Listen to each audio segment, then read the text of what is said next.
Hello, everybody, and welcome to the digitally uploaded podcast, December end of year edition. How exciting is that? We managed to survive a whole year. Didn't think I'd do it at the start of the year, but I got there. That's pretty cool. That's a grim way to start the podcast, but there we go. With us this week. We're not dead. Yes, that's actually something to Same. celebrate in this year. What a year. What a great I year. mean, statistically, yes. Oh, Hello, Alan. Alan's on the podcast. hello. This week. He's back. I'm not dead. That's a good thing. Despite everything, I'm still a skeleton, but it's fine. You gave it your best shot, but you didn't manage. Oh, I got COVID. I don't know if I told anyone, but I got COVID. So, yeah, Yeah, get that in ya. That was fun, wasn't it?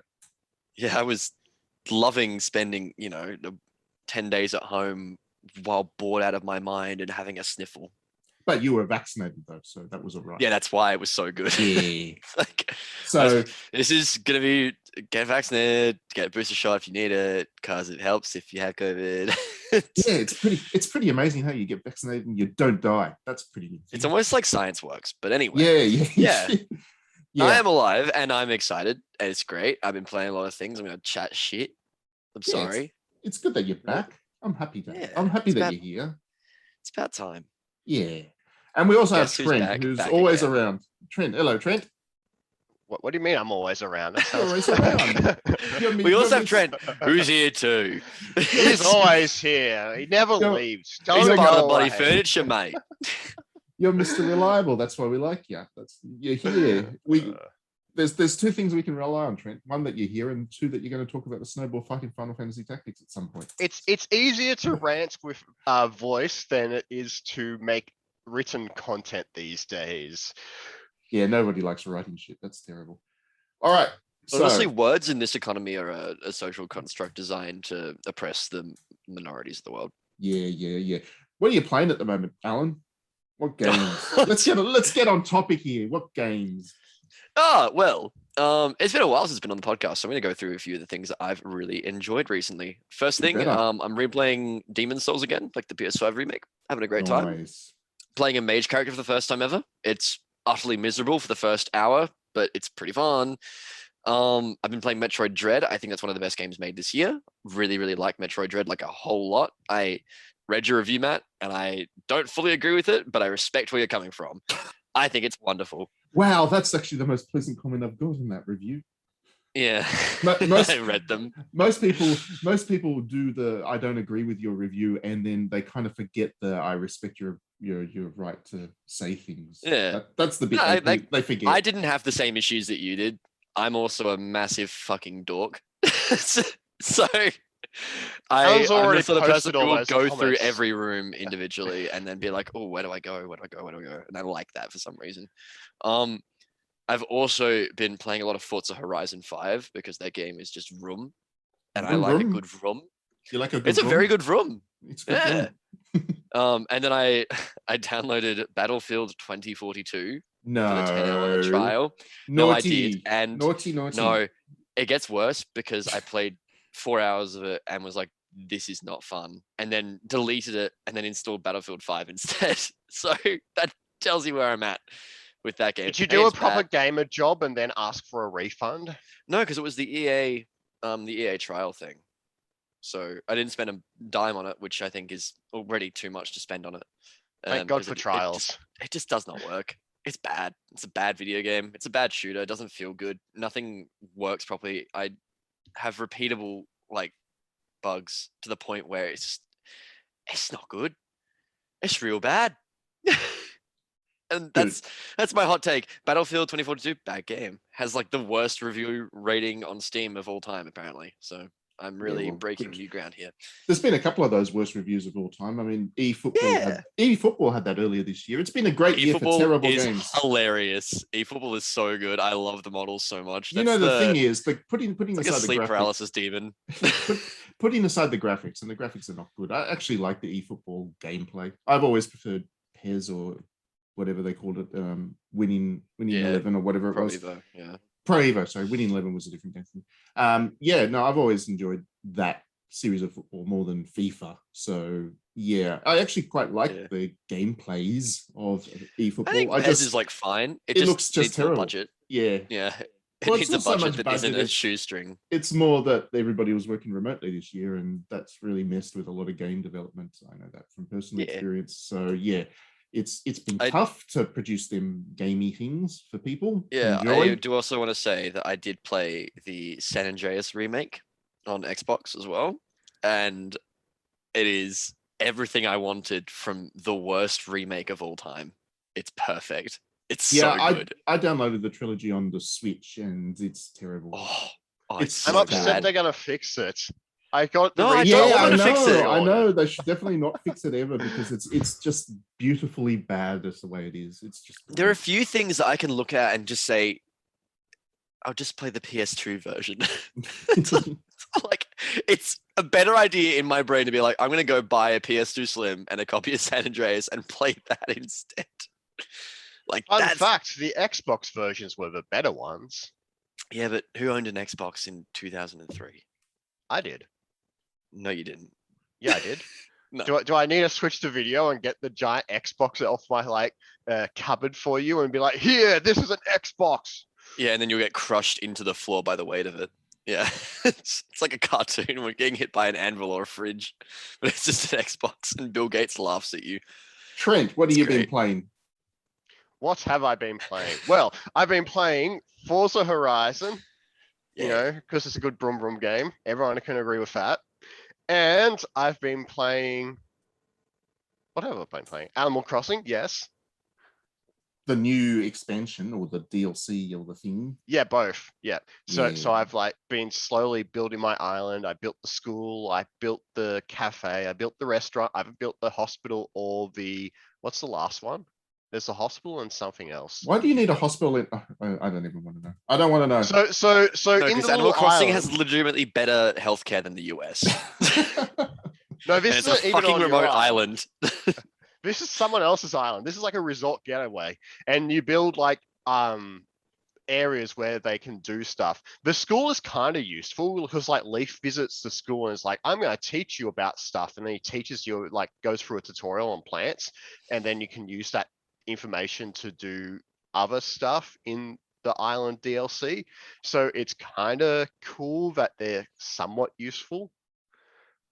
Yeah, okay, I guess. Yeah. But I've also been playing the Pokemons and Pokemans. Piplup.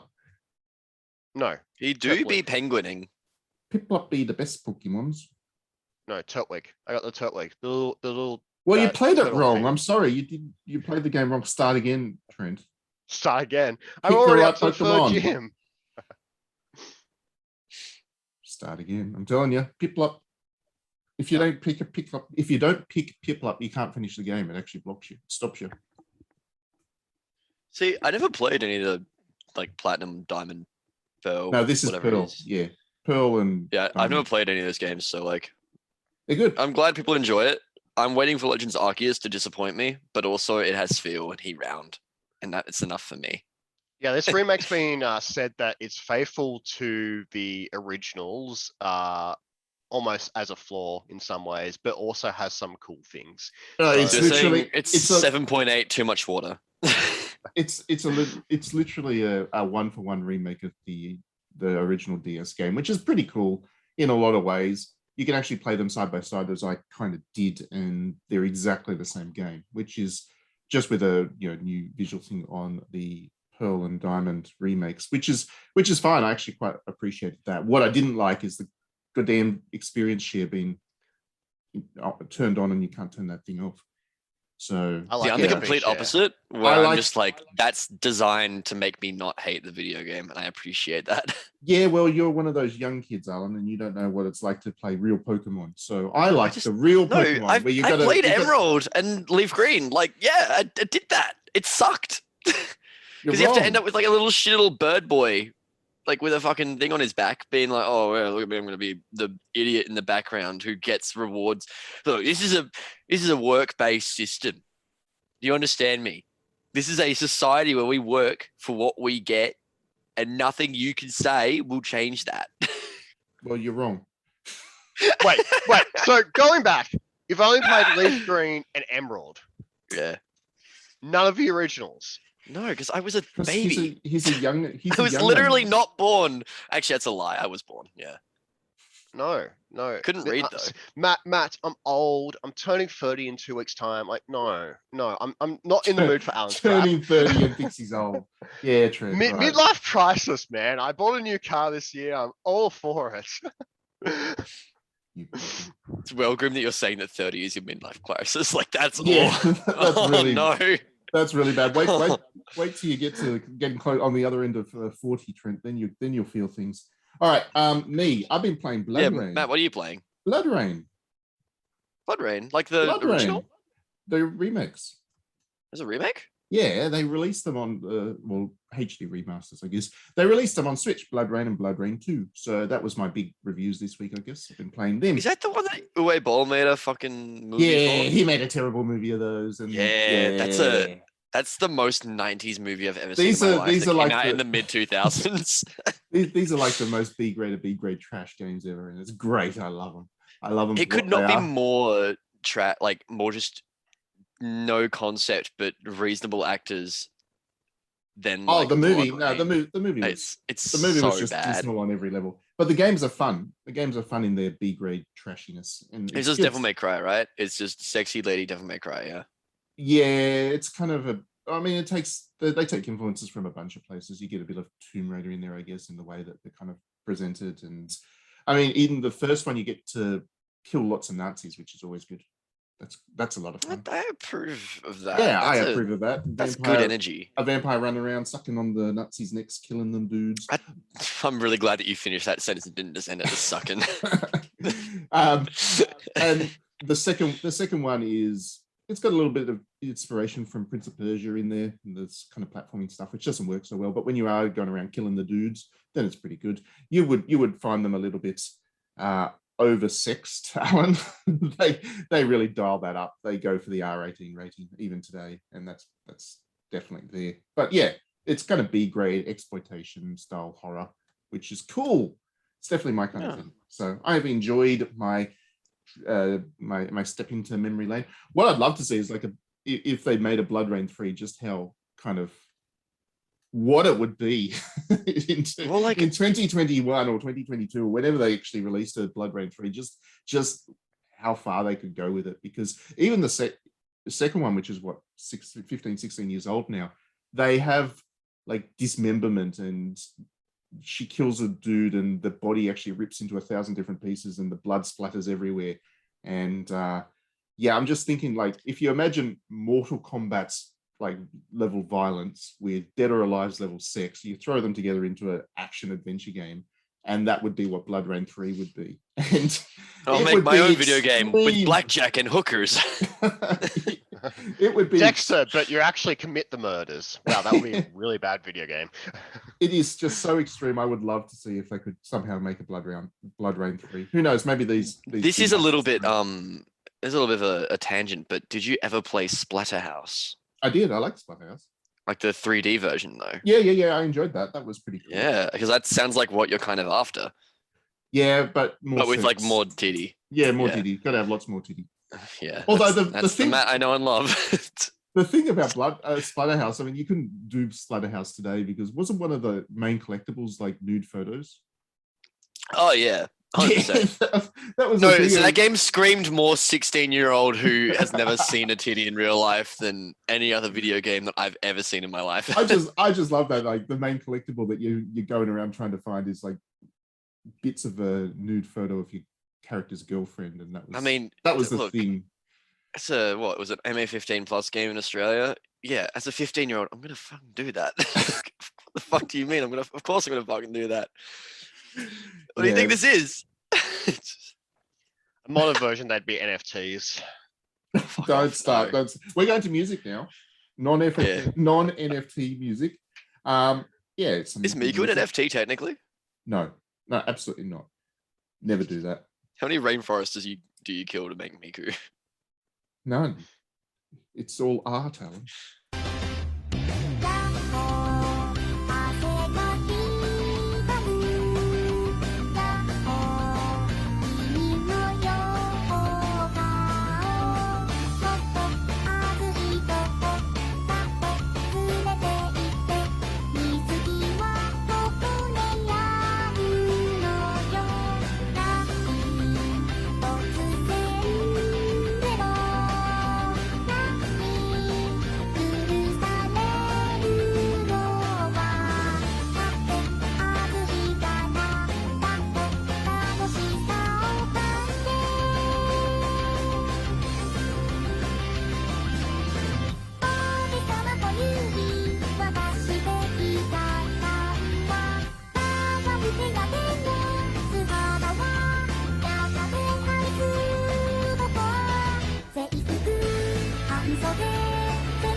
Welcome back, everybody. Radio. So we're going to talk about the games of December's.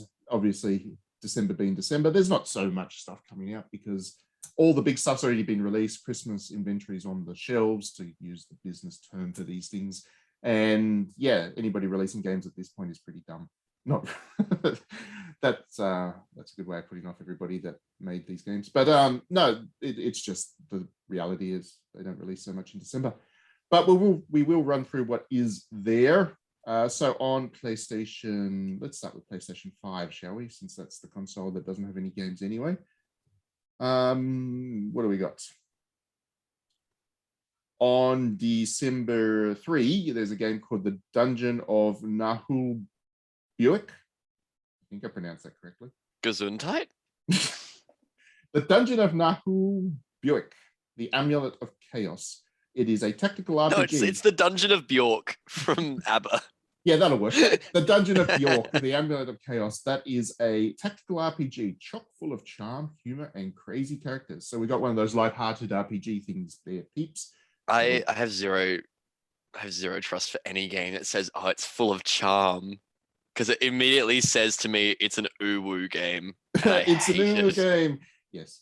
But then also on December 3, a game that's actually has caught my attention. I'm hoping it's going to be good. I don't know if it's going to be good, but I will play it. It's called Chorus. And yeah, it looks like a kind of dark adventure-y thing with, it's got zero-G combat according to the description here. I don't know too much about it, but yeah, it looks all right. It could be a good game.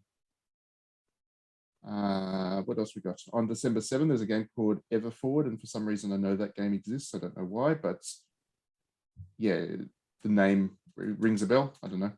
An adventure puzzle game following a story of a girl called Maya. So there you go. Yeah, I love that. On December 7, if you're still playing Final Fantasy 14, and God knows enough of you are, Final Fantasy 14 Endwalker comes out. That's the latest, the 4th expansion pack for the game. So you're going to get a whole lot more stuff to do there. Another couple of weeks of your life. That'll keep you going through Christmas for sure. You know what annoys me is that now that you've mentioned FF14, I know that the song we have to put in the edit for this is Good King Mog. It is definitely. Like, it's just guaranteed. Like, I just knew it. I was like, all right, here we go. Loading up the audio file right now. You know, I actually bought like 2 songs from the whole soundtrack on Final Fantasy 14 because you can buy them individually on iTunes. And yeah, Good King Mog was one of those 2 because it is a masterpiece. It is one of the greatest music pieces of all time. It do be Danny Elfman-y. It is very Danny Elfman. It's very good. It's very Tim Burton-y and Danny Elfman collaboration, and that kind of works with that boss battle anyway. So yeah, it's really cool.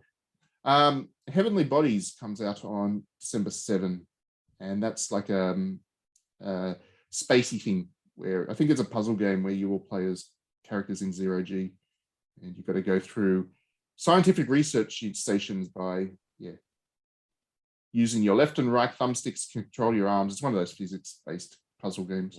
It's a game that's going to be on YouTube for about a week. And it's YouTube fodder. Fade into obscurity. Yeah.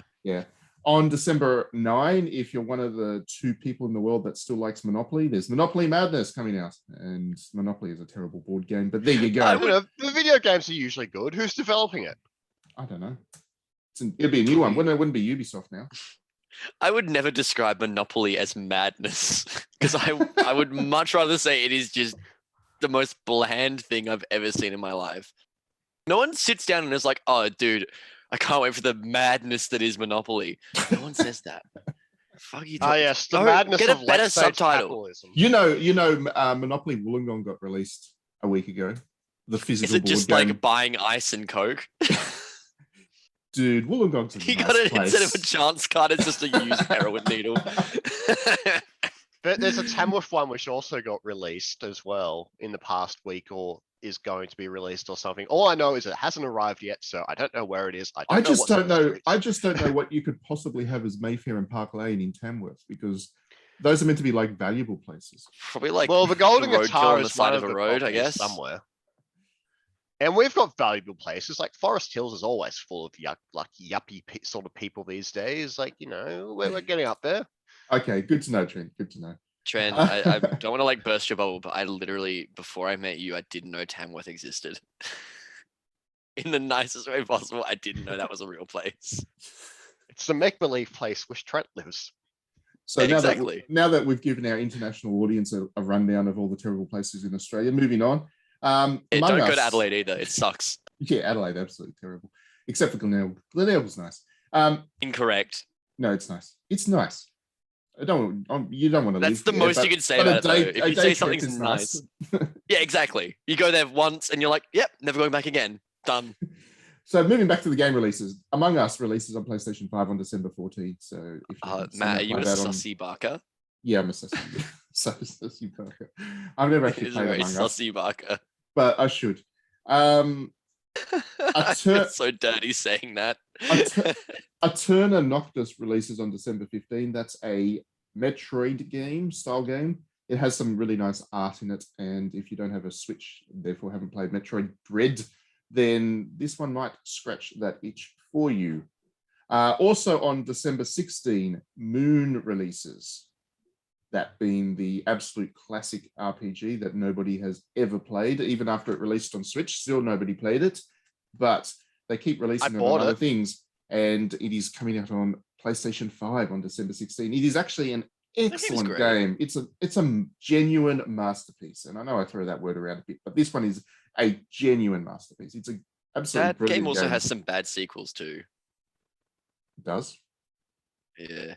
I didn't some know sequels that are not as good. Well, like they're not sequels, but like they are spiritual sequels by the same devs. It's not very good. I did not know that. I've only known Moon. Only ever played Moon. Moon's very good. Play Moon. Yeah, Moon. So play the DS game called Moon as well, because it's also pretty cool. Same game. Yeah, exactly the same game. It's but buy it again. Support the developers. You know, if that development team or publishing team that brought Moon to the Switch and is bringing it to PlayStation 5, they recently, or not so recently, a couple of months ago, they polled people to see what they wanted to bring next. And one of those games was Rule of Rose. And Rule of Rose. Oh, that game is unsellable, but I'm so here for it. Rule of Rose is an absolutely brilliant game. And I'm so hoping that they do that, because it's a terrible horror game in so many ways, and yet it is also an amazing horror game in so many ways. It's just one of those games that, it got slaughtered when it got released because it doesn't play so good. But it's pretty bad, but it's also great. Everything else about it, except for the way it plays, is just magnificent. It's great. I might do a stream on it someday. It has Huey from Haunting Ground in it. I've got a certain way. I feel like I've it'll got be a certain like way Internal of playing Darkness. it. It'll be hot trash. No, it's not like Internal Darkness. This is the real deal. Yeah, this game it's also very confronting. Again. It is very confronting. It is a very confronting game. I might do a stream of it at some point if it's not going to get my YouTube game, but it probably will. Moving on to PlayStation 4 for a couple of games. There's a game called Breakarts 2, and I think that's like a robot combat game. So if you're into your robot combat things, then there you go. That's there. Warhammer 40k Battle Sector comes out on December 2 on PlayStation 4, and that is an Aussie developed game, so give it some support, please.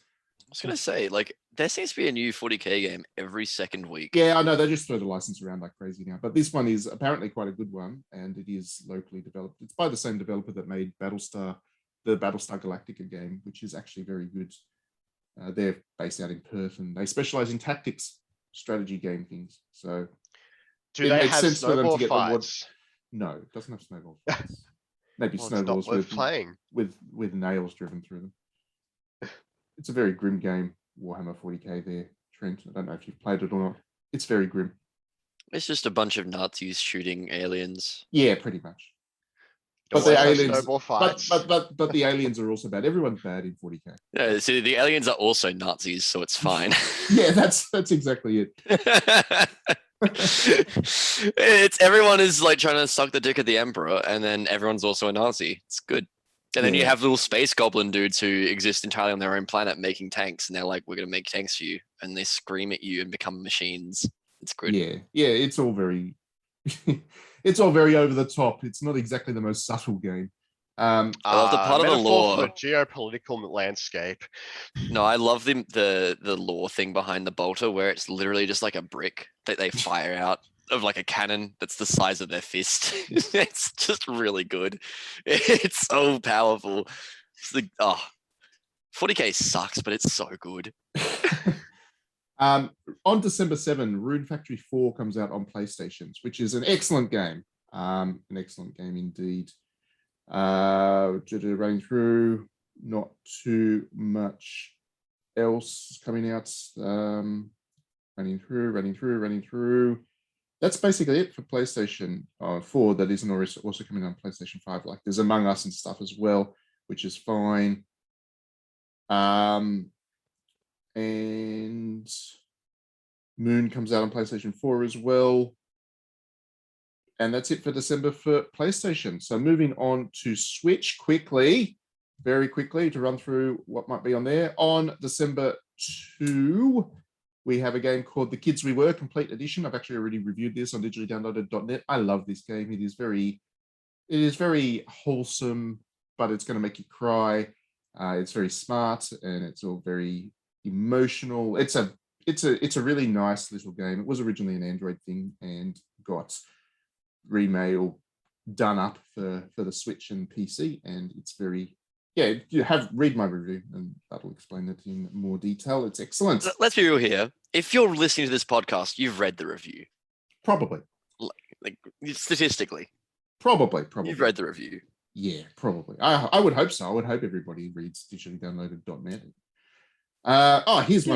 Here's one for Alan. Pretty Girls Mahjong Solitaire. Oh, fuck that. Also, I'm really sorry. I've been swearing a lot. Not just that, Alan. I'm muting you before you swear some more. There's also blue and green versions. They've done the Pokemon thing. So there's what? So you have one titty that's bigger on the left, one titty that's bigger on the right. That sucks. That's the worst. Like sometimes I think about society and then I jokeify myself, and it's real bad. I don't know what else to say. Moving on, Asterix and Obelix Slap 'em All comes out in December 2. I am genuinely looking forward to this. This is going to be great. Yes, this is going to be amazing. It has been so long. It's just Streets of Rage. Yeah, but Asterix and Obelix, which is always what they should have done, like from day one. How they've managed to fuck this baffles up. me. Yeah, I know. It's so simple. It's like Asterix and Obelix, brawler, bang, bang. It's like there's no more perfect combination. It's designed for a co-op brawler. They keep putting out these goddamn platformers, and it's dumb. But this one is a brawler, and this one is going to be great. I am absolutely convinced I'm going to love this thing. It comes out in December. If you are remotely interested, anyone who's listening to this, in like Asterix and Obelix as a comic series, the art style of this game looks like it nails it. TV series. It looks like the animated TV series. It's amazing. I love it. I'm gonna buy it.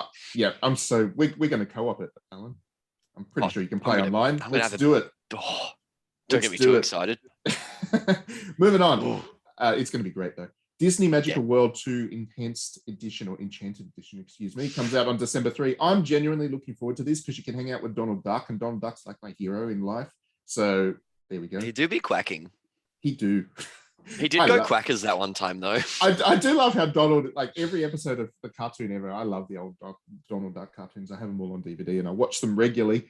I love how every episode is Donald's in a great mood, and then by the end of it, he is just flipping out. And that is, I mean, welcome to me at the end of every workday. It's Donald, just an idle thing, you know? Donald is us all. Donald is us all. On December 3, again, it's quite a few up front at the month for the Switch. The Danganronpa collection all comes out on the Switch. So that's Danganronpa 1, 2, and 3, which are excellent visual novels in their own right. And then there's also Danganronpa Decadence, which is the board game, which is just pure fan service and it doesn't even pretend it's not. Like, it makes fun of that. It rolls with it. And yeah, it's just basically all the characters in swimsuits going around the board playing games. Like, isn't that a serious game though? Well, no. They've never been serious. Isn't Danganronpa like a serious series? No. It's more like, I mean, they've always had a really strong sense of humor about them. Really, really kind of, it has its shocking moments, certainly, and it has a lot of intellect behind it all. It's not dumb, but yeah, it doesn't take itself seriously either. So all right, fair enough.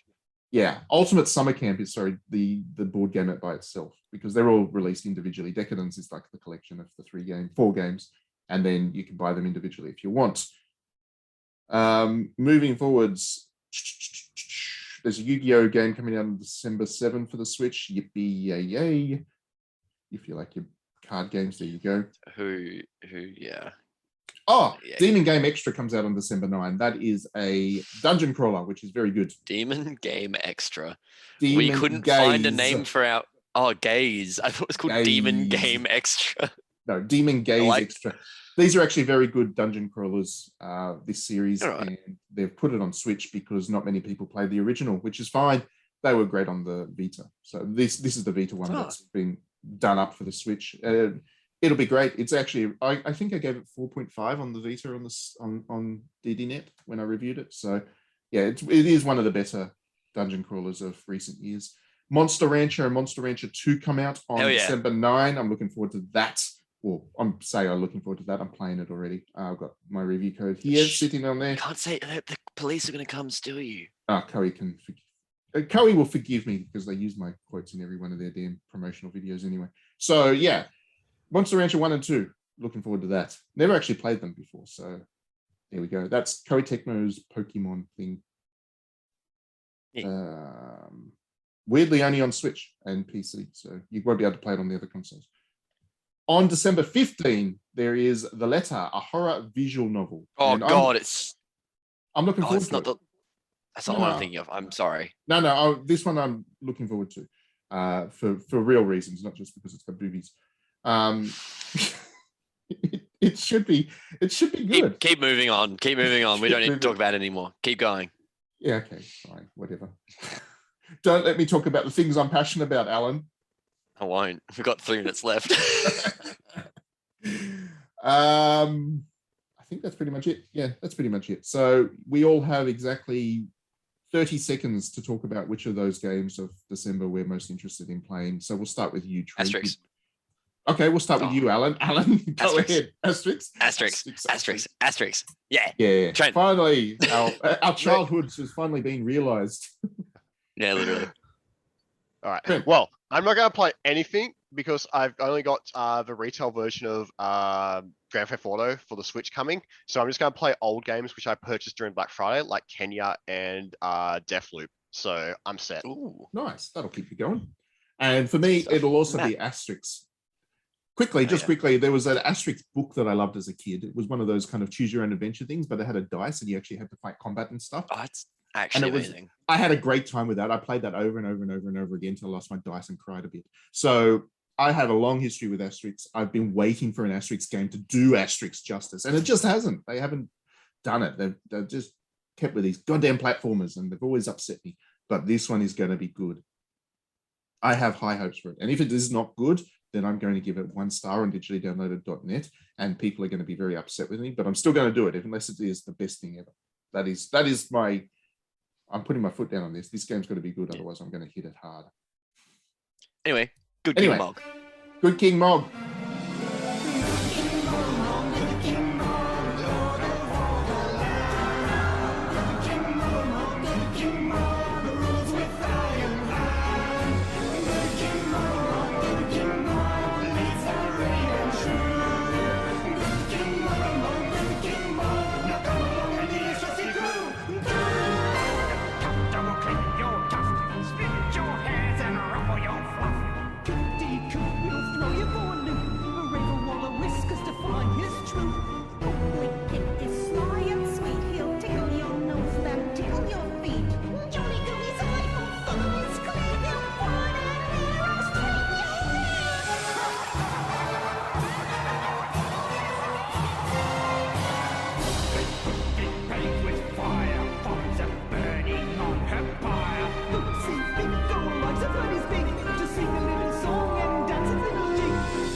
Welcome back, everybody. Right, so this is the last podcast of the year, of course, because we are in December and such, these things happen. So let's talk Time is a concept. Time is it is just a fabrication of your mind. It doesn't really exist. Time is a herb you can put on your wrist. You can put it on the wall. There is no such thing as time. There is no future. There is no past. There is only ever the present. Anyway, moving. Wow. That's very philosophicals. Yeah, so the year that was, it was a pretty good year for games, all things considered, don't you reckon? I think it was. There are a couple of good ones. A couple of good ones here and there. I mean, it wasn't. Let's drill down a bit. It wasn't great if you were big on the AAA blockbusters.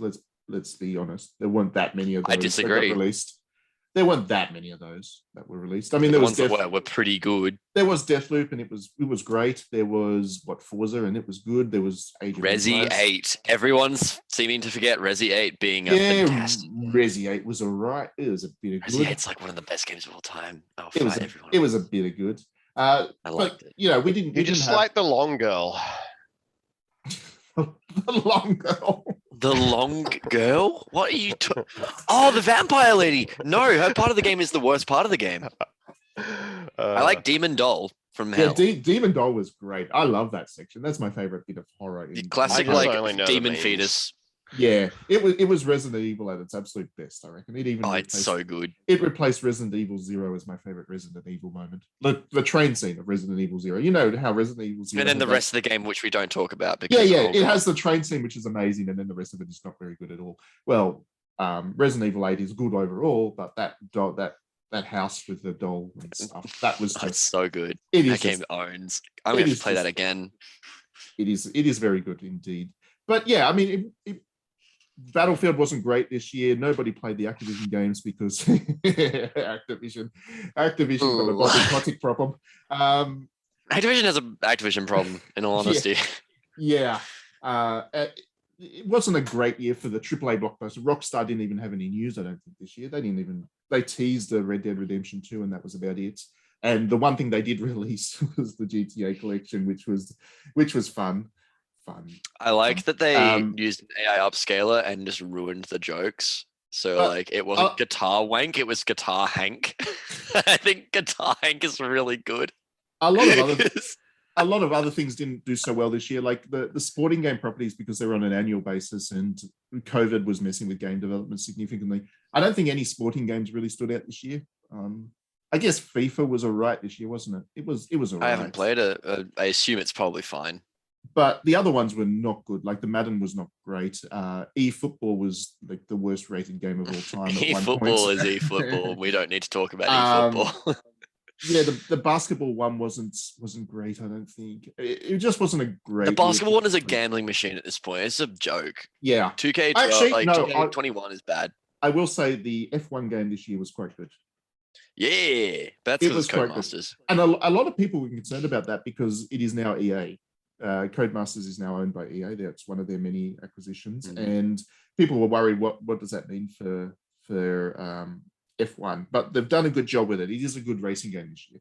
So I can't wait to Codemasters- unlock Ricardo by just like spending 75 Australian dollars. yeah, I don't know how that little card system is going to work when there's like 10 races in the whole thing, right? It's not going to be very good. No, it's actually going to be like the B spec mode from Gran Turismo. Like that's all it is that you just now manage a team.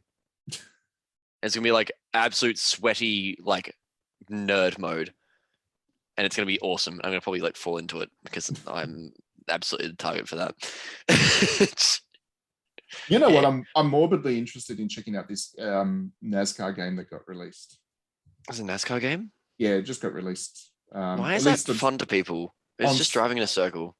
it was released on Switch like a week ago. It's not by a major developer. So I don't know if it's going to be. I don't expect it to be good, but I just I don't know. I'm morbidly interested in seeing this game because NASCAR is all about turning left. That's all you do. You're not an ambi turner. No, you're a dad looking for a car park in an outer suburbs shopping center. Not So- right now. It's gonna be fine. Get out of the car. I'll find a park. The Australian experience. But yeah, that's the AAA side of things. But I don't know, for me, especially as a JRPG fan, this has been one of the best years for games ever. The JRPGs this year have been incessant and amazing quality, just from start to finish. Like in January, we had an Atelier game, a new one, which was a very Riser 2. Yeah, which was very good. And I love Atelier. Everyone knows how much I love Atelier. And I very nearly forgot about that game by the end of it because I've just been playing so many other JRPGs. Tales of Arise. I've never liked the Tales games, but this one just converted me completely. Scarlet Nexus is an amazing. Should I buy that game? You will like Arise is excellent. Very, very good. You will like it's on sale on PS5 right now. I mean, you like Xenoblade Chronicles, so you like the JRPGs. I was going to say, I bought Xenoblade Chronicles 2 DLC the other day. Yeah, I mean, you like. So I want to play the Tawna Country. You do like the JRPGs that pitch a bit higher, and Tales of Arise definitely pitches high, and it lands. It's a really good game. It's super smart because it's one of those few games that the theme of it is revolution, right? But that's a common enough theme. What we very rarely see in video games is the kind of question, what happens after a revolution? Like, that is a question that nobody really deals with. And this game just does, and it does it in a pretty nuanced and interesting way. And it's just not what you think. It actually asks questions. It's really smart, and the gameplay is excellent, and the graphics are great. It's also a PS5 game in a year where most PS5 games are indie games that are not using the full PS5. It does take full advantage of the PlayStation 5, yes. And Bandai Namco had a great year because Scarlet Nexus also came out this year, and that is also. I did not like that game at all. Oh, you didn't like Despised it? I liked it. Yeah, I liked it a great deal. I played maybe like half an hour and was like, "This is not for me." Well, that's your problem. You got to play on beyond. Wait, did I play it? It's the one where it's like Devil May Cry, but worse. But then also everyone has massive titties, and then also if you're playing the girl character, she has the worst friend of all time.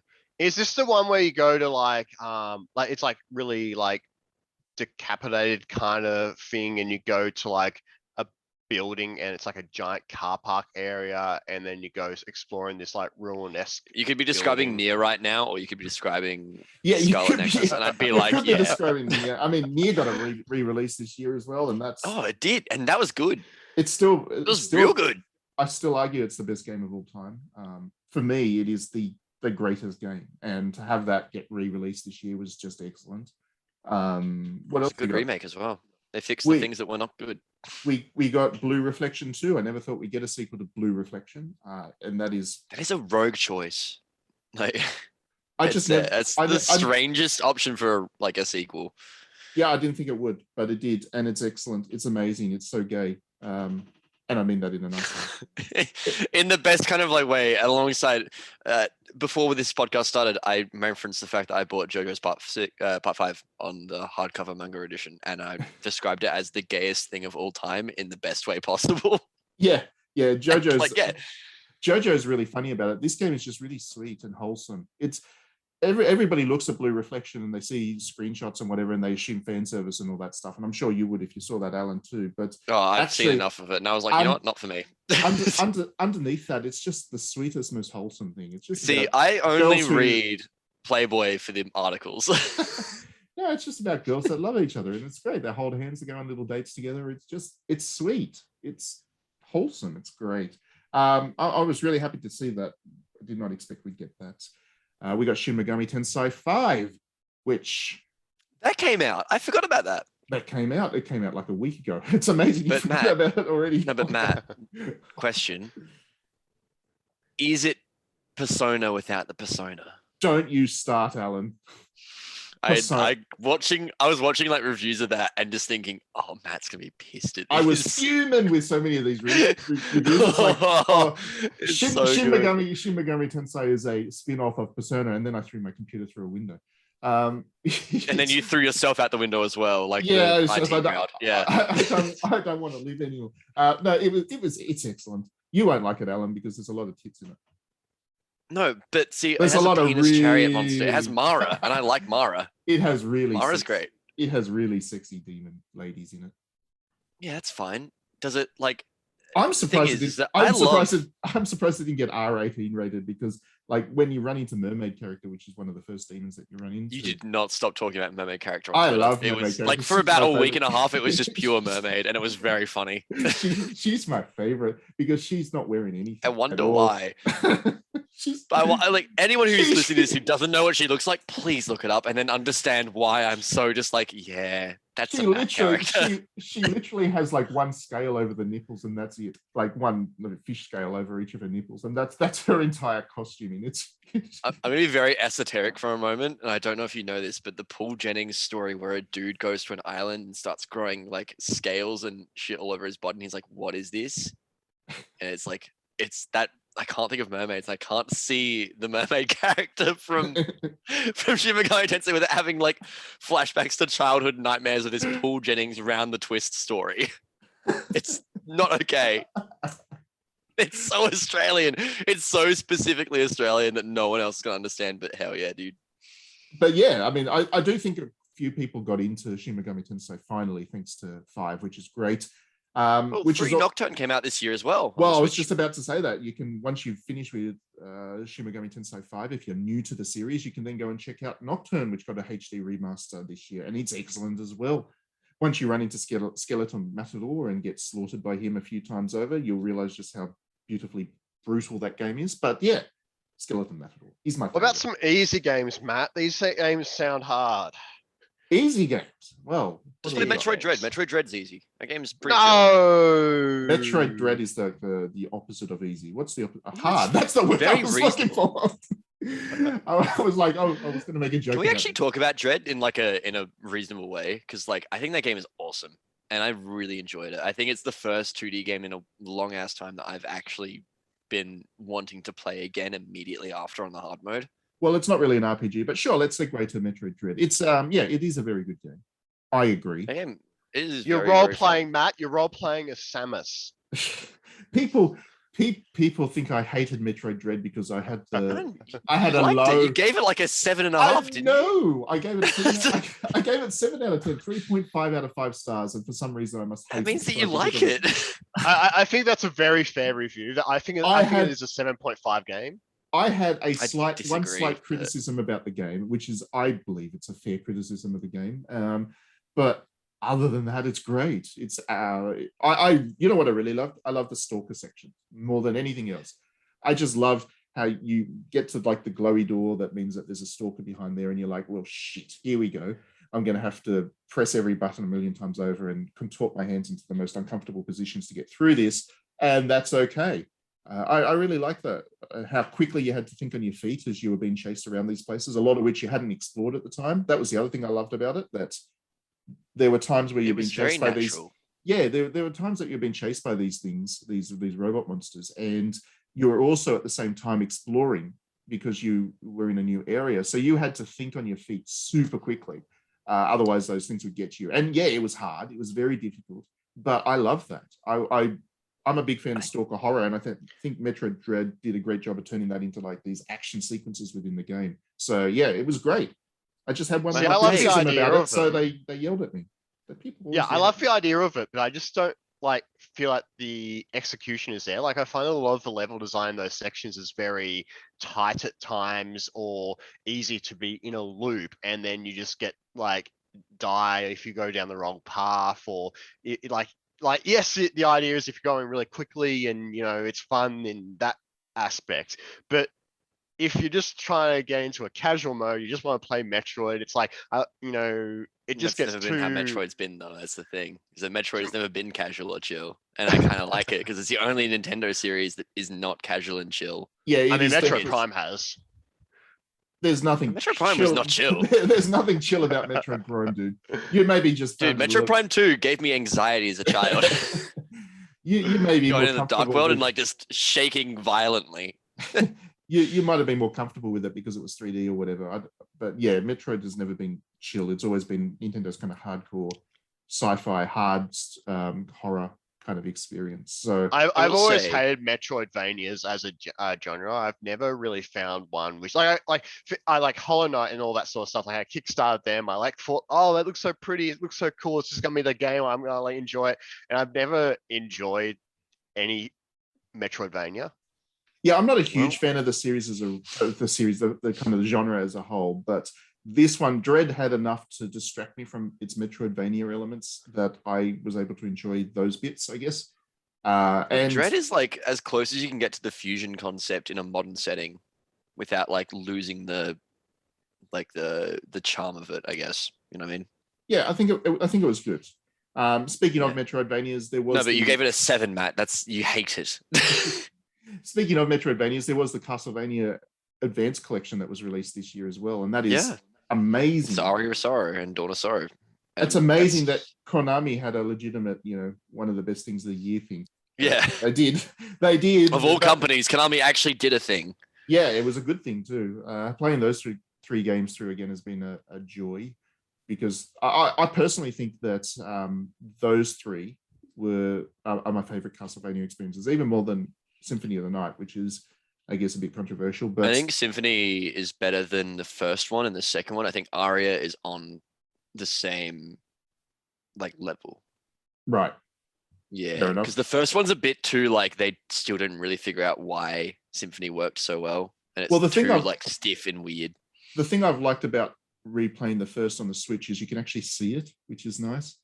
For people who don't know, the original Game Boy Advance didn't have a backlight, so then they went and released Circle of the Moon, wasn't it? Circle of the Moon was the first one. Yeah, Circle of the Moon. Yeah. Portrait of Ruin was the second, I think. I had a mind blank there, but yeah, Circle of the Moon. They released that, and it was very dark. And on the Game Boy Advance original screen, you literally could not see anything. They didn't playtest it. I don't know why. And Money. It was an excellent game, but very hard to play because until the backlit version of the GBA came out, and yeah, a lot of people missed out on it or didn't enjoy it as much as they should have. But the thing that gets me right now is it's quite playable. There is no experience quite like being a 7-year-old child in the back of your parents' car trying desperately to play Pokemon Leaf Green as you like go past like street lamps through the window so you can actually see what's happening. See, my eyes were okay. I was able to see that crap. Like nowadays, I'd be like, oh, I can't see the Game Boy Advance. I guess it's not as bad as Boktai, it's like forced you to go out in the sun, and it's like use the solar power to power your game. Like at least it's not that bad. Yeah, Boktai was what was it called? Boktai. Boktai. Yeah, Boktai. Yeah. That was an infamous game for people who don't know, because it had a little solar panel actually built into the cartridge, and that was because it was a game about vampires, and one of the mechanics was you actually at times needed to go out into the sunlight to change the gameplay because the solar panel would pick up on the sunlight. And the console was not very good at handling daylight, in the sense that you couldn't actually see anything again because it was a super reflective screen. There was no backlight, so you would just be looking at a screen. You'd have the thing on, but you wouldn't be able to see anything. So yeah, that was an infamous example of not thinking about the way that people were playing games. But yeah, those were the days. These days, everything has backlights. Kids these days are so fortunate and lucky and stuff. Literally. And OLED, everything's OLED now. But back to the year that was 2021. It was also a good year for indie stuff. There was a lot of great games that were released this year. I haven't stopped playing games this year. Yeah, I just don't think I know any indie games that I've played, because I've just played enough that are just in the background. Like it's wild. The game that I've probably spent the most time in the last like 4 weeks is Super Auto Pets, which is a auto battler with cute animals. And it's very nice, and it's free to play. And I spent $5 on it because I wanted the DLC pack, and I've had a great time. Even the mobile stuff this year has been great, because Apple just went all out with the Apple Arcade to convince people to convince people to buy into Apple Arcade. They just went ballistic with supporting a whole bunch of games. And remember, I think it was about middle of the year, they just dropped 20 games overnight. And one of them was Mr. Final Fantasy VII back, making a Final Fantasy VII style game. And it's literally just FF7. Yeah, it really is. Fantasian is excellent. But it wasn't just that. There was a Platinum Games game in there with World of Demons, which is this action game that Apple saved. No, they couldn't find a publisher for it anywhere else. And Apple's like, yeah, cool, we'll do it. And it was an excellent game. There was also Clap Hands Golf, which I still play regularly. That's the Mario Golf. Well, no, sorry, not Mario Golf. That was Hot That came Shots out Golf. this year too. Yeah, Hot Shots Golf developer created a mobile game, which is excellent. Like the golfing mechanics in it is excellent. So I've paired a controller up with my Apple TV and I played that as much as almost anything else. It's amazing how good the Apple Arcade has become in terms of value. And I don't like it because it's a subscription service, but actually Apple kind of changed the mobile space a bit by doing that, because mobile games were all free to play trash. And yeah, then Apple came along and said, well, we're going to do premiums. There's going to be no microtransactions on this here platform. And the result has been pretty good, except for that Castlevania game. The Castlevania game is not good. The last Apple game I played was like the Lego Builders game, and that came out right at the end of last year. So I haven't played it for ages. I don't even know what came out on the Apple Arcade. All I know, I've been paying for the subscription and don't know what it's doing. Well, you should play. There's good stuff. There's they just released the Kingdom Rush tower defense game, a new Kingdom Rush tower defense game on there, which is great. I don't know if you've played those before. They're basically the best tower defense going around, and it's totally free. And Zookeeper World, which is excellent. That's the match 3 puzzle game. You're probably too young to remember the original Zookeeper, but they've gone and done this version for Apple Arcade where you actually build a zoo as well, and you get to hang out with these really cute animals and stuff. It's really nice. So there we go. The Apple Arcade has been excellent this year. And yeah, what else have you been playing, guys? Well, I mean, I just bought Mario Party, the new one. Oh, did you? Because yeah, I decided that this is going to sound really lame. You decided you don't like your money and you just want to throw it away. No, I'm going to another family's Christmas this year. You need and something. I want to do like a nice bonding thing with the family members that I've not really met yet, and I feel like it's a good way of like doing that. Yeah, it totally So- is. I do that too. I go to random families events as well. I'm trying to like avoid being like I'm going to my girlfriend's Christmas because and now I've done it, so fuck me. But yeah, so I bought that. I could actually see Trent turning up to random families. Actually, that's now a visual line. Rocks up with a copy of Mario Party to Switch. He's like, who wants to ruin some Joy-Cons? Yeah, so I bought that, and I've had a great time with it. So I played one game exactly as Donkey Kong, because Donkey Kong is an absolute Chad, and you cannot stop him because he do be clapping. And it's been fun. It's fun when you play with AI. I don't know if I would ever do it realistically again, but with people, sounds fantastic. Well, I mean, it's always designed for people playing. Well, yeah, I mean that's what it's for. Like, yeah, and it's good. I mean, it needed more boards. I think that was my main. Oh, absolutely. But also, if they release more boards as DLC, I'm gonna fucking buy that. Well, I suspect they will. That's the thing. I do think that's what's going to come, and then I'm going to be suckered into buying them as well. It's just going to happen. Just give me it just is. DLC for the subscription. Give me some Mario Party 8 mini games. I want the jack off mini game. I want to see Mario's hand jacking off a soda can again. I was That's very how good it at has that to game. be. Yeah. I was like, I would have been like what? That's things you don't 14 when I admit on a came out. podcast. I was like 12 when I came out, so I was like still learning. But yeah. Got good practice in. Oh yeah. I mean, Mario teaches wanking. It's my favorite video game. Oh my god, that game sucks. And it's so good now because they're going to be Joy-Cons and Oh, Wiimotes. it was a joy for me back in the day. Ugh. But yeah, no, that game's like fun. It's fine. It's what I expected. Nintendo had a really good year, like, overall. WarioWare was pretty good. I only played the that demo came of out it. 2 years. That was pretty Yeah. good. The demo of it, yeah. Yeah, that came out this year. That's a video game that exists in the real world. Well, it's just this year's had so much stuff that's kind of you forget about it pretty soon after you played it, or you forget about it, when the news cycle moves on and you didn't buy it or whatever. Well, I mean, And remember it's fucking, just like, one of those Knockout years. City? Like I was going to say, Project Zero came out. This not even. Oh, Yo, I month need to ago. buy that. Remind me to buy that, See, please. that's the thing. You forget about them Tweet nowadays me. quickly. because Please there tweet are at me and tell me to buy that. I'll tweet at you my fan service pictures. Yeah. No, that's the thing. There's been so many games that have come I out didn't and listen to been- what you said they've been properly because I was so- excited about Project Zero, and I feel awful for saying yeah. Dude, I'm gonna tweet you fan service pictures.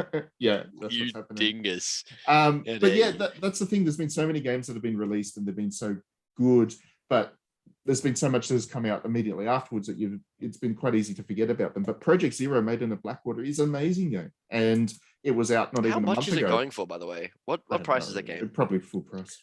It's a full price game. Really? Yeah.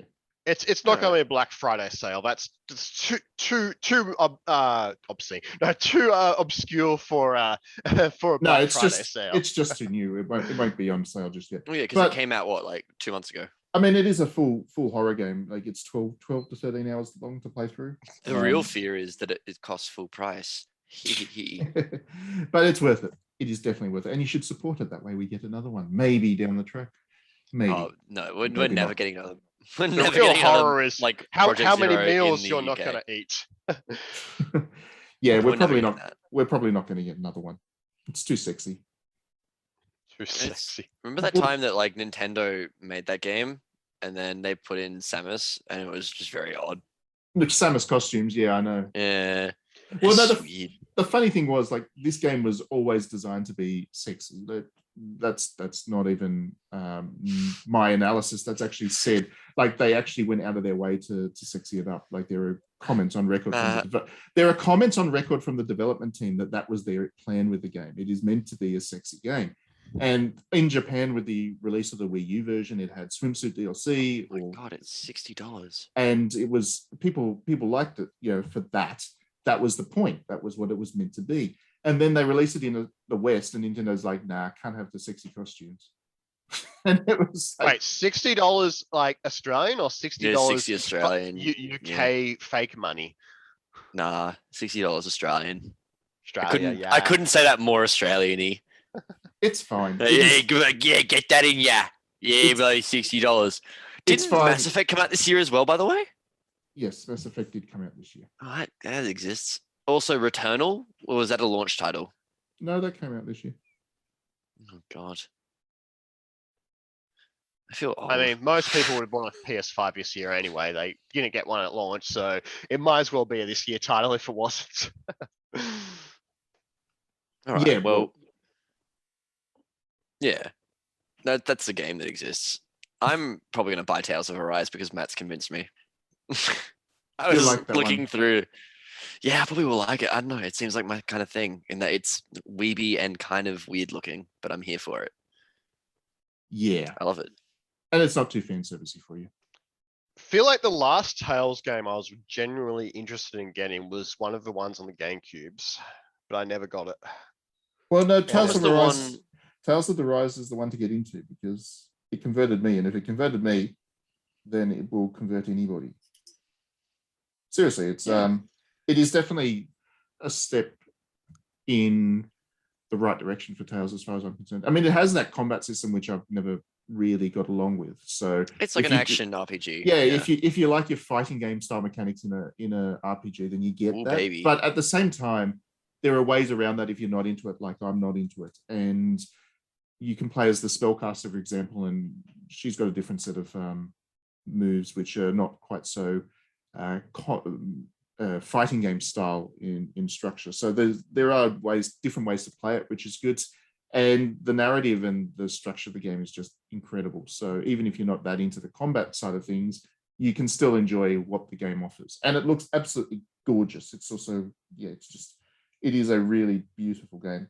As one of the first kind of proper next-gen RPGs, JRPGs anyway. Yeah, it's really good. So yeah, people will get good value out of that.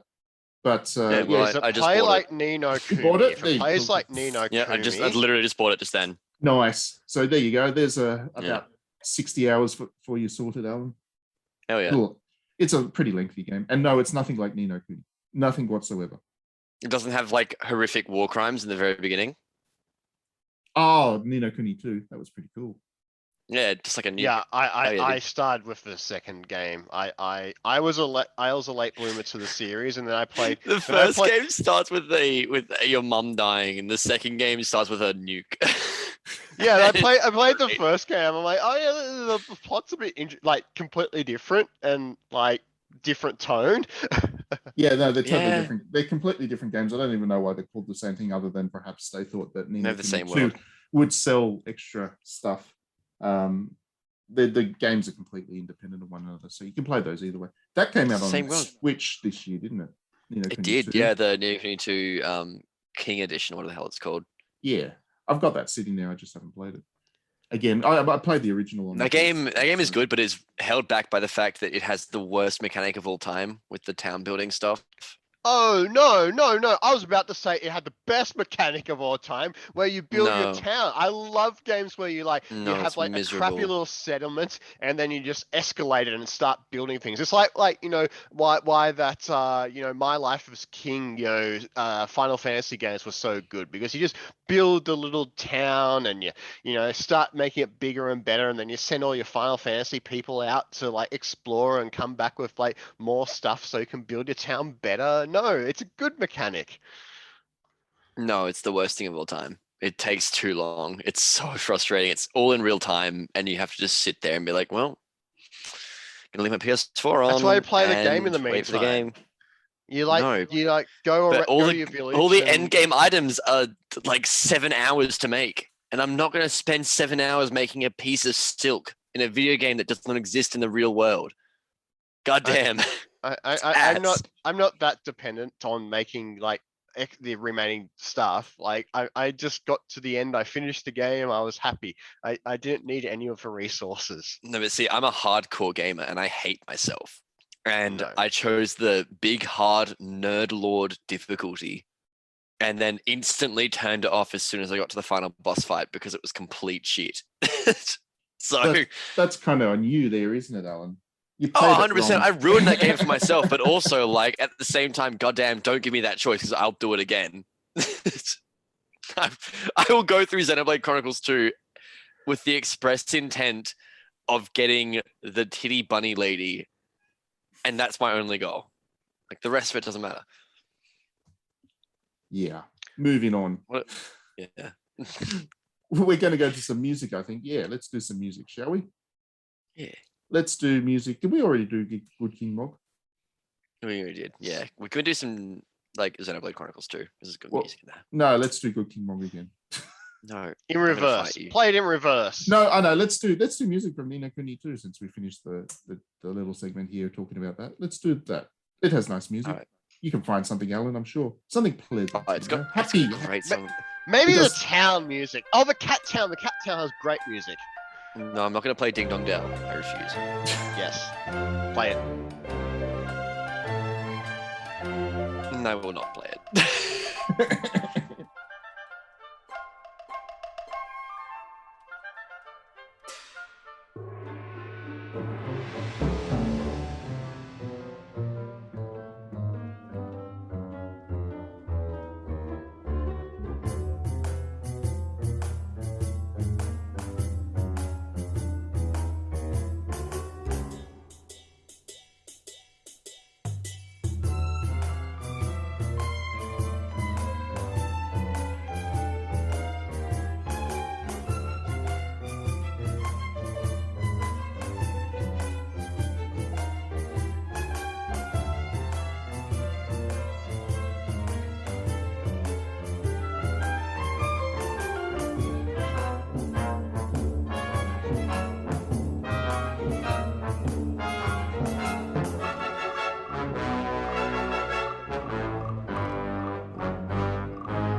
Welcome back, everybody. So for the last section of the last podcast of the year, we're going to talk about what we're looking forward to in the new year, 2022. One thing we're looking forward to is the end of COVID. That'll be nice. We'll be able to go and do things again. That'll be great. But we're talking about games here. And it's already going to be a pretty big year, I think. The stuff that we already know is coming is excellent, at least we think it's going to be excellent. It's definitely worth getting excited for. And yeah, we'll just run through some games, talk about them, have a casual chat as we generally do. I'm sure Alan will have opinions. No, it's gonna be very high key. I'm gonna scream. Yeah. I'm known for my screaming. I'm sure at least one of these games will have a snowball fight tutorial for Trent. That'll be good for him. Yes. He'll be happy. And surely there's a booby game for Alan. There's always a booby game for me. Yeah. It's just as sure as water is warm ice. There is a booby game for me to be upset about. So, I mean, probably the first big game of 2022 will be Pokemon Legends Arceus. Fuck yeah. Let's go. That's coming out in January. It's amazing. It's got feel. Game of the year. It used to be that you didn't release stuff in January. That was the wisdom for the video game publishers because there wasn't that much money to be made. It's very concerning. But it's yeah, the sign that they don't care. No, a little bit like, oh. I reckon it's just Nintendo wants to get ahead, and it's going to be a big year for Nintendo, I'm sure. And this is their only time frame to get this one out. I think it looks good. I'm certainly keen. I've got a Switch voucher in my account right now to buy it. Yeah, So- cool. Same. I bought Pokemon with the one half, and now I'm going to buy the other Pokemon with the other half. Pokemon is a digital game. You buy it digitally, so you can always be like, I'm going to play my Pokemons.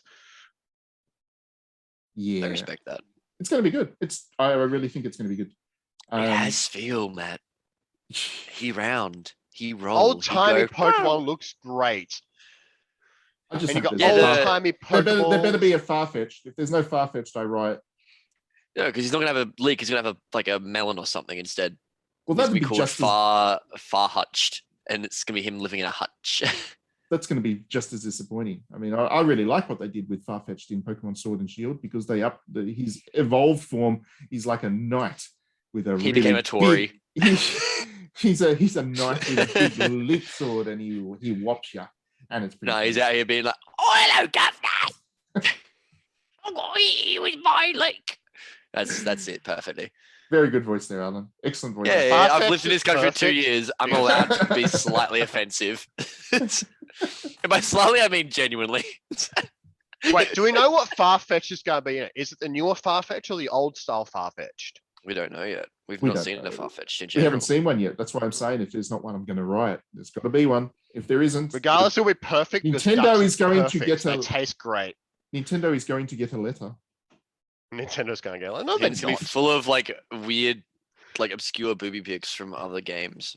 Yeah, that's my way of punishing publishers that screw up on me. If I You're going don't to write like it, an I angry tweet and you're going to leave it at that. No, it'll be No, at least no, 3 for Matt. I It'll be save, 3 sa- around the time the game comes out. I save my angry tweets for Uber. I have noticed that. Dude, I almost did the same thing yesterday. I'm so sorry. This is such a tangent, but I had an Uber driver just refuse to deliver my food despite the instructions, and I got so angry. It was like a Joe Rogan monkey brain moment. Like, like I returned to monk. I was so angry. Anyway, sorry. Moving on. Did you on? We do need to talk about other games that are coming out in 2022. What, you want to talk about Joe Rogan monkey brain? I'm Best quite game, excited. best game I'm quite ever. excited for what Koei Tecmo's got coming next year. I think they'll have a good year. The first one for them is Dynasty Warriors 9 Empires that comes out in February. That's no. I'm looking forward to That's that not for because anyone. no, that's for me. That's Dynasty Warriors, which is the action game, but also because it's Empires, there's strategy elements in there. You got to do empire building things. You got to get tactical kind of cards, or I don't know how they'll do it this time around, but there's all kinds of battlefield tactics that you can engage with as well.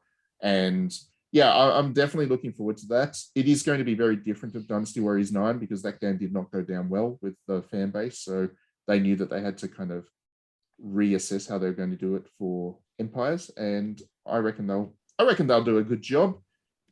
I know it's probably just me these days that plays these games, but I do like them. I What did else? uninstall Hyrule Warriors 2 the other day because I was like, I'll never play this again. I have no want to play this again. We played the DLC though.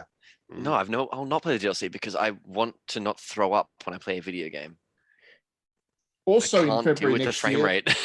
the best fighting game of all is back. King of Fighters. Naughty Blood?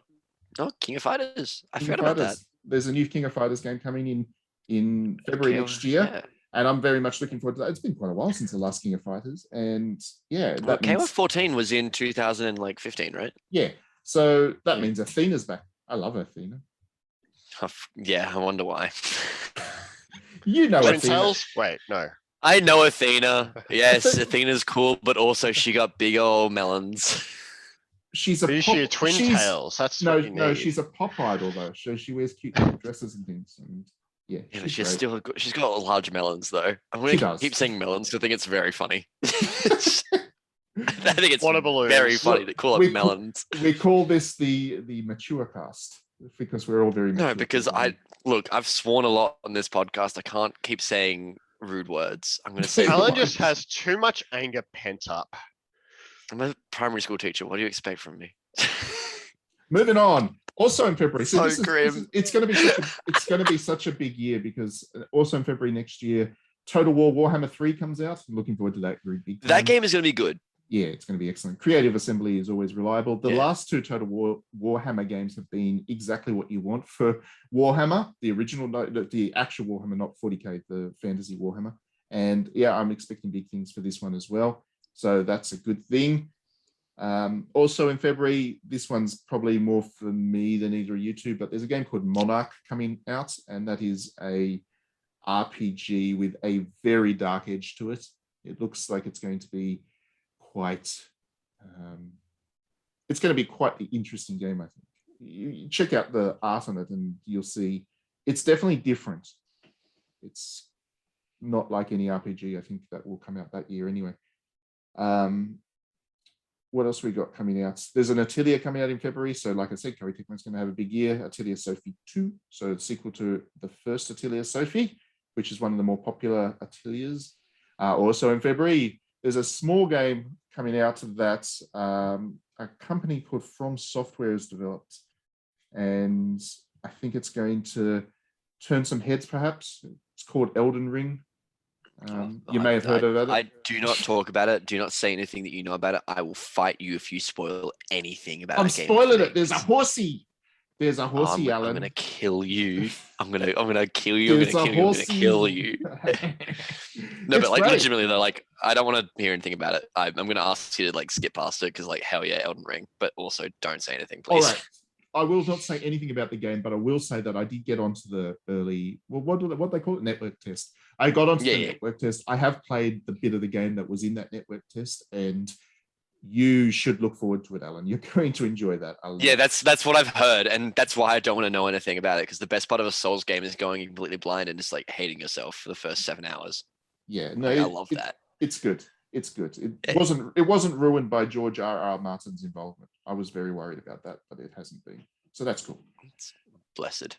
So Sony's first big thing for next year will be Gran Turismo 7, which I'm very yeah. I'm looking forward to that. Why are they releasing on PlayStation 4? Sony, just move on. Yeah, what's the point? Just go to 5. Just F it. Yeah, just when you release a PlayStation 4 version, when there is a PlayStation 4 version, that means you've got to make compromises to make it work on both consoles. So don't. So silly to me. Just make it a PlayStation 5 exclusive. I don't get that. But anyway, it will be good, I'm sure. Oh, it's gonna be awesome. They're going back to like the GT3 and 4 style, where it's like a JRPG. And I'm so excited. I'm so ready. Unfortunately for Trent, the 5 minutes that Forza was the be all and end all of Vroom Vrooms won't last for long into 2022 because Gran Turismo Horizon is the pinnacle of racing games. Yeah, you have the proper racing games in your Gran Turismo, your Forza Motorsports, and you've got your Project Cars. But at the end of the day, the pinnacle of racing games is where you say, no, we're not going on a fucking racing track.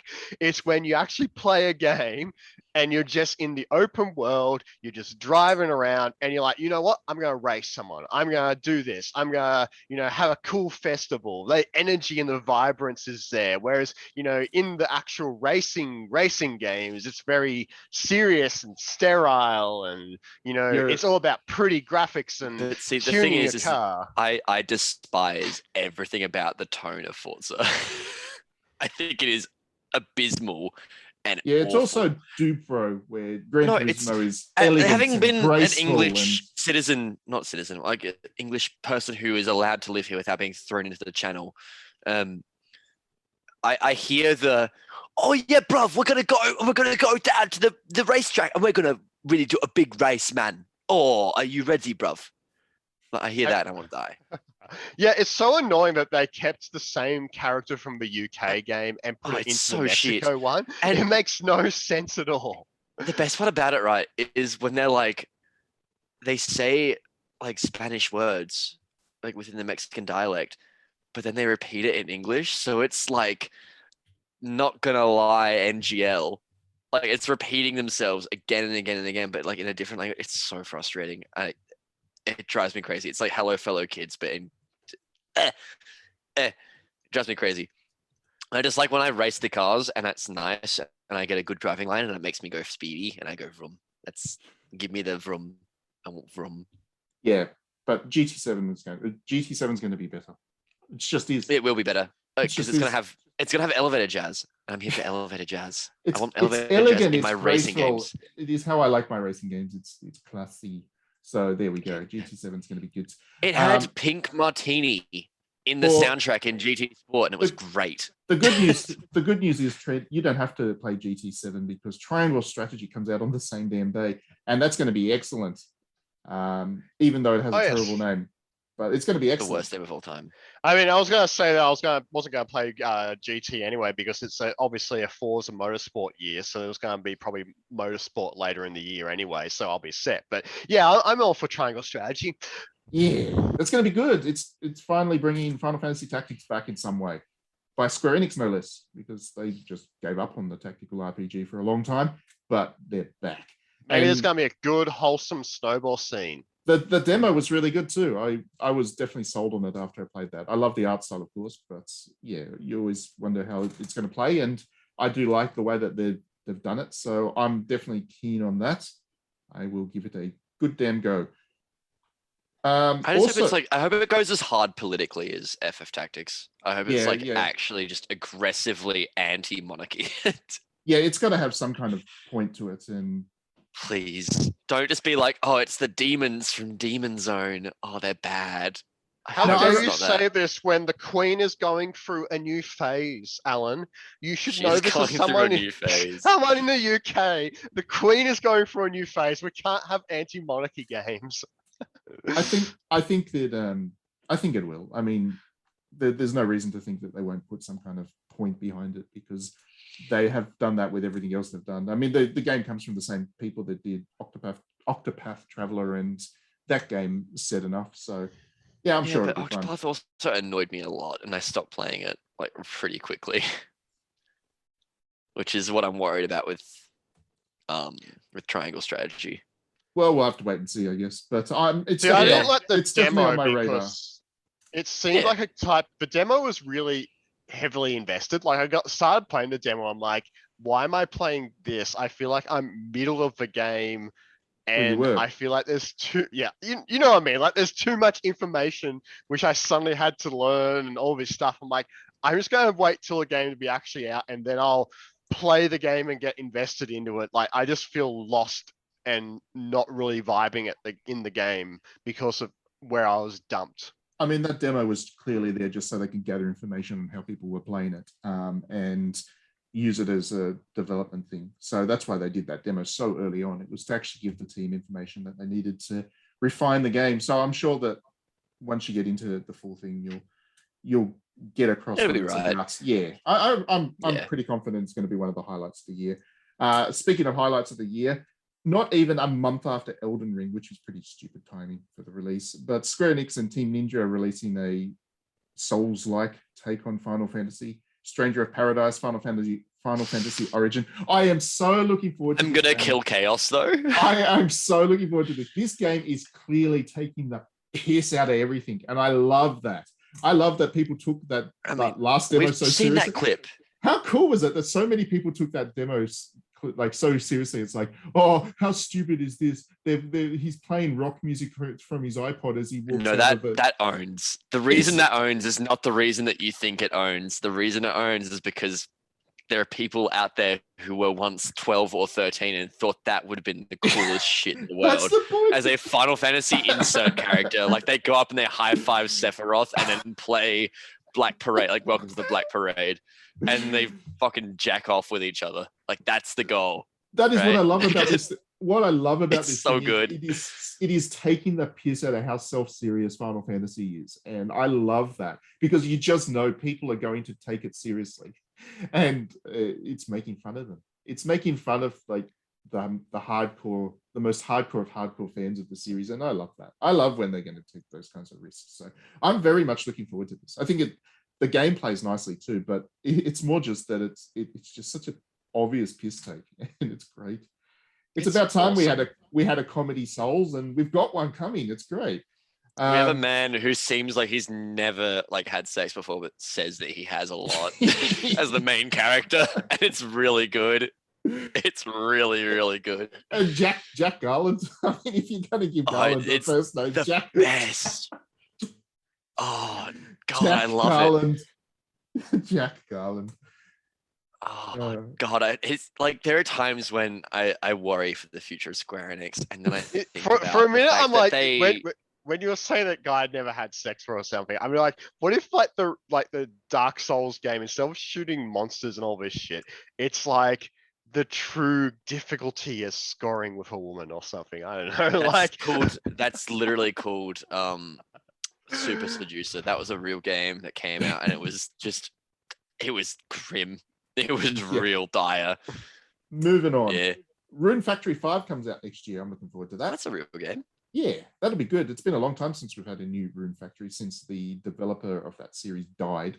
And with that went the license, and everybody thought that Rune Factory was gone, but somehow they've managed to scrape it all together to make it happen. So who's making Rune Factory? Is that the people which are making Harvest Moon, or no? That's the Stories of Seasons. Someone else. No, Stories of Seasons. Yeah.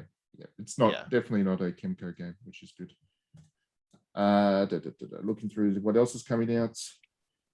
There's a game called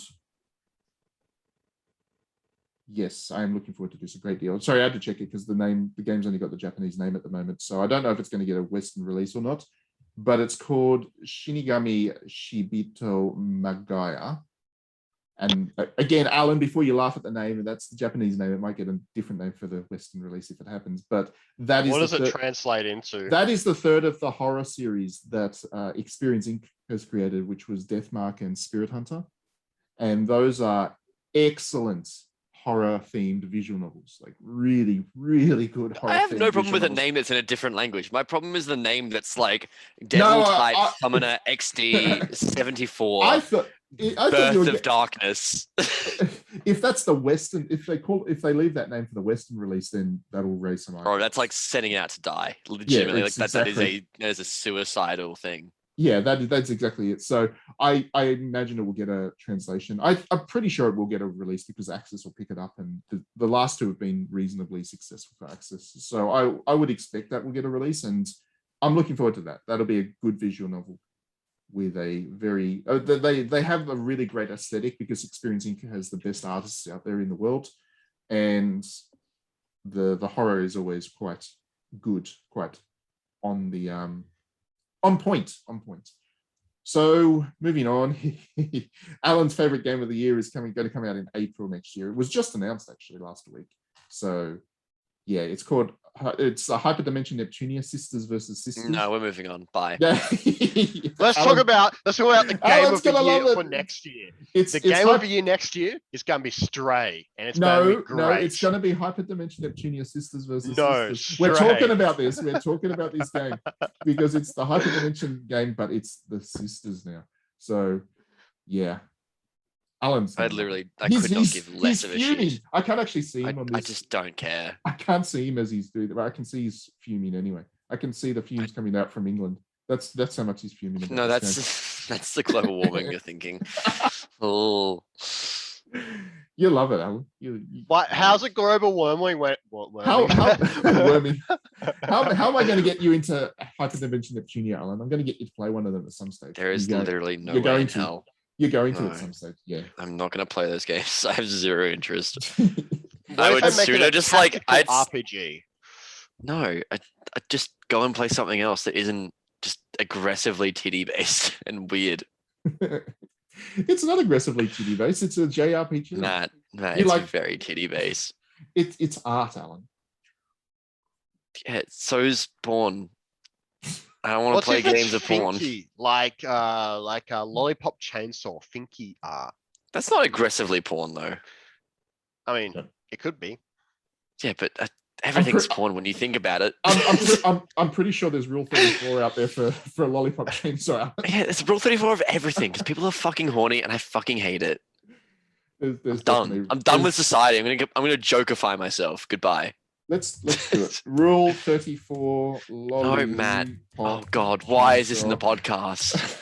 Let's do Please make sure you're doing this in incognito mode. Please. Yeah, there's a lot of rule. And behind a VPN. Oh, God. Maybe don't search for that unless you are 18 plus. Moving on. I don't think you need to really explain that you shouldn't search for that just in general. Just don't. Just go out, touch grass. It's just like, hey kids, you want to find porn? Just put Rule 34 after everything. Oh yeah, that's science, dude. Stalker 2, Heart of Chernobyl comes out. Now that's my kind of game. That's an Alan game. Hell yeah, dude. Yeah, it's not. You're me. It's not pathologic, so I probably won't care. It's like it'll probably be just like oppressive because the old Stalker games were like proper, like, oh, you suck, die. I liked that. It's like, oh, you walked like the wrong way, like slightly. Oh, now you have radiation poisoning. You're gonna die. Hee. I like that. Okay. I'll take your word. You might like it. I'll take your word for it. Yeah. There's like a blip on the radar. What else have we got? Steel Rising. I'm very much looking forward to Steel Rising. Steel Rising is the next game from Spiders, and Spiders were the ones that did Greedfall, which is amazing. Oh, yo. Okay, yeah. No. That sounds good. Yes. Okay, I'm here. Yes. Yeah. This is their first next-gen game. And just it's, like the most going to be great. Bizarre, cursed video game that doesn't make sense and has the budget of a shoestring. And I love it. Well, that's what Spiders has always done. That's their specialty, that they make these games that have I no love budget. Greedfall They was are- like really, really smart and thinky. And I'm like, Yeah, Matt, you should play it. And he's like, oh yeah. And then he Yeah, I played I gave- don't it. think I And he's like, Greedfall is that thinky. I think Greedfall is trying to be Greed- thinky and then is very goofy and silly No, sometimes. no, Greedfall is thinky. They're all Yeah. thinky. They're thinky games. They It tries to definitely. be Pocahontas and then it They- fails quite a lot. Well, it's kind of more subversive to Pocahontas. It's not very a pro-colonial game, Alan. No, Maybe I know, you- I'm aware maybe you of that. missed But that. then also like I did not miss it. I think the part where your cousin becomes a demon from hell. I think that was quite obvious. It's And he's like, "You can rule with me, Anakin." I was like, "Okay, yeah." but yeah, Spiders makes these games that they have no budget. They're all janky because they're definitely Eurotrash RPGs. It's the best kind of trash. I fucking love But- jank European Yeah, games. It's the I best. love Eurotrash RPGs as Dude, well. And The Gothic series. Oh, they're great as well. And there's actually Yeah. another one coming out in 2022 that I didn't mention before, but Elex 2 is also coming out. Elex was Oh. excuse me, it's a Elex Souls was game. no, not really. It was a Eurotrash game by Piranha Bytes. They're the developer behind Risen, the Risen series. Oh yeah. Yeah, so this is a. Oh, I'm thinking of the Surge. That's my mistake. No, yeah, that is definitely a Souls-like. But They no, look Elex- the exact same, to be fair. Yeah, Elex is a science fiction open world RPG as Piranha Bytes does, so it's always huge in scope and janky as anything, and quite beautiful for that. I like them. They never sell well. They always get ruined by the critics because critics don't like bugs and shit. But if you can deal with that stuff, there's a lot of soul to these kinds of games, and yeah, Steel Rising and Elex 2 will definitely do that for me. Yeah. What else have we got coming out next year? There's a new another licensed Warriors game from Koei Tecmo and Amiga Force. This one is Toucan Ranbu Warriors. Now, this is a great series in Japan. I'm surprised it's actually getting a Western release because it's not nearly so popular. But Toucan Ranbu is this series that got it's famous for getting a lot of women into samurai history because it turns all the swords, the named swords, the actual famous swords that various generals and whatever wielded in battle, and it turns them into like super cute guys. is It's this one just of those. boyfriend dungeon? Yeah, but it's like actual history swords, not just random weapons. And this is a Warriors game which takes all of those super cute boys and has them all hacking and slashing at one another. So it's going to be popular in Japan. It's going to be a big thing. I'm looking forward to it as well because it is Warriors. So there we go. That comes out next year as well.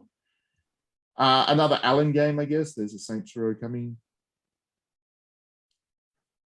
What? There's a Saints Row coming next Yeah. year. Oh, like- there is. Yeah. It got You like delayed. Saints Row? I thought you said there was a sanctuary coming. And I was like, yes, and it is. No, that game looks like all right. I saw a lot of people being fucking weird about it because it's not like making transphobic jokes anymore. Oh, well, And that's apparently like bad. how dare they? Yeah. Yeah. No, No, that game will be fun. it should be good. Running through some of the other stuff quickly that is also coming, because this is going to be a huge year next year. That's the great thing. There's a new AI, the Somnium Files coming, and the first one really surprised people because nobody was expecting it to be anything, but then they played it and they're like, this is amazing. So yeah, I think that'll be good. We've got Baldur's Gate 3 will go into full release next year. So That exists. yeah, at the moment it's in early access. I'm not going to play it again until it goes into full release. That's the last chance I'll give it. I wasn't huge on it, I must admit, from the early access. I was a little bit disappointed. But then that was me being a massive fan of the original Baldur's Gate and Baldur's Gate 2. And I feel like unless it was the exact same team, you probably wouldn't have been happy with yeah, it. exactly. I was always going Yeah. to be biased against it, I guess. I will give it another genuine chance once it gets full release because That's a Larian game, right? Is it Larian? Yes, Larian. Yeah. I would like to like it. Who knows? Maybe it'll turn me around. I mean, it's better than Dark Oh! Alliance. It's better than This- Dark Alliance. Yeah, that's true. This comes out next year. Chocobo GP. That comes out. Yo, Yeah. Rum. Vroom vroom. That's going to be the best vroom vroom. I take back everything I said about GT7 being the best vroom vroom. It's going to be Chocobo GP for sure. That's amazing. I can't believe that's actually happening. Why do I feel like it came out I'm this so year happy. though? Or like recently? Or maybe I'm just remembering its announcement. There was a remake. It was of the original, announced. I'm pretty sure, wasn't there? No, they haven't done anything. The with remake of the Cho- original was. Oh no, it is the. Yeah, I'm silly. Ignore me. Yeah, they haven't done a new Chocobo GP since the PlayStation 1. It's been ages and ages. So there's only been one Chocobo GP. There's a new Dark Pictures anthology coming, The Devil in Me. That'll be good. Hell yes, I'm looking dude. forward to that. House of Ashes, very fun. Yeah, it was fun. I'm hoping that they find a new take on horror or something for the next one. I hope that they go back to Little Hope style because I did not enjoy House of Ashes as much as Little Hope. It just depends on what horror you like, I guess, because they're all different types of horror, right? This is more actiony, and I think it needed to like be like more focused on the characters than the action because I don't think the quick time events is like suited to that sort of thing. From what I understand, The Devil in Me will be more back to a less action-based horror. It seems Silent Hilly. Yeah, exactly. So that'll be good. We've got the reboot of Dead Space coming. That's going to be microtransaction. Oh, but I'll play it. I'm so excited. I'm going to play that. That's my jam. There's also an Earth Defense Force coming out, of course. That'll be good. It's been a while since the last proper Earth Defense Force, actually. So that'll be fun. Also Blessed. There's Ghostwire Tokyo to look forward to. That'll be fine. There's been teased for like 7 years at this point. Yeah, or 2. But it's coming this year, which will be fine. There's a new God of War coming, which will be good since people like the last one for some reason. Yep. There's a new Gungrave game coming out, Gore, which looks very gory indeed. I'm looking forward to that. The last Gungrave was on the PS2 and it was a janky action thing and it was fun. So I'm hoping that will be good. Supposedly Nintendo's going to release a Breath of the Wild sequel that's still currently slated for release next year. So there you go. It will be the Majora's Mask of Breath of the Wild. I would it expect will be great. I would expect that it would be delayed, but at the moment it is scheduled for release next year. In theory, we'll get the Prince of Persia Sands of Time remake, which might be the last Ubisoft game I bother touching. I'm hoping that they don't screw it up completely, but they will. They probably will. Don't waste your breath. Yeah. But I want you to recognize the fact that they're going to make you pay for more Sands of Time. I love Sands of Time so much, the original. It was one of my favorite games of all time. So Matt, you're not excited for the Assassin's Creed? Everything is Assassin's Creed world? No, thing? I'm not. I'm definitely not. There's a new Star Ocean coming out next year, which was announced not too long ago. That's going to be great. There's just so much stuff coming. Next year's going to be insane, which is good. It's nice to know that we've got lots to look forward to in 2022. So don't forget Kirby. Kirby's coming out. There's a Kirby as well. Kirby is depressed and he's in post-apocalypse. I was going to say Kirby, So the Last of Us edition, which will be great. Kirby goes Last of Us. I respect that. Munches the zombies, clickers, Post munches on the clickers. All right, so let's just wrap it there. We could keep talking about next year and it just never stops. It's a lot of games. Yeah, there's too much to play. So we'll definitely be covering all of that on digitallydownloaded.net. So yeah. Thank you everybody for tuning in over the last year in our monthly podcast. It's been fun. It's been great to do these. Thanks, Alan and Trent in particular, for being on every month. It's really great to have you there and to bounce things off. So yeah, it's been good. We've had a good time. There's been laughs. There's been joy. Yes. Have a great Christmas, everybody. I know it's a little bit early to be saying that, but we are nearly in December and we don't have another podcast until then. So have a great Christmas. Stay safe, play lots of games, hang out with family, or do whatever your Christmas traditions are. And Visiting enjoy the random season. families. Yeah, visit random families like Trent does. Just rock up with Mario Party. And we'll definitely look forward to seeing you all in the new year. But yeah, enjoy the break. It's been a long year, so it's a well-deserved break. And I don't have anything else to say. Thanks, Alan. Thanks, Trent. The usual way that I end most things. Yeah, thanks, Trent. I'll do a nice end off for Harvard's YouTube video. Slap that like button. There we go. I can do the YouTube voice too, Alan. Yeah, very good. Yeah. Do hit that like and subscribe button since it is on YouTube. This podcast goes on YouTube, so if you're listening on there, please do like and subscribe. Other than that,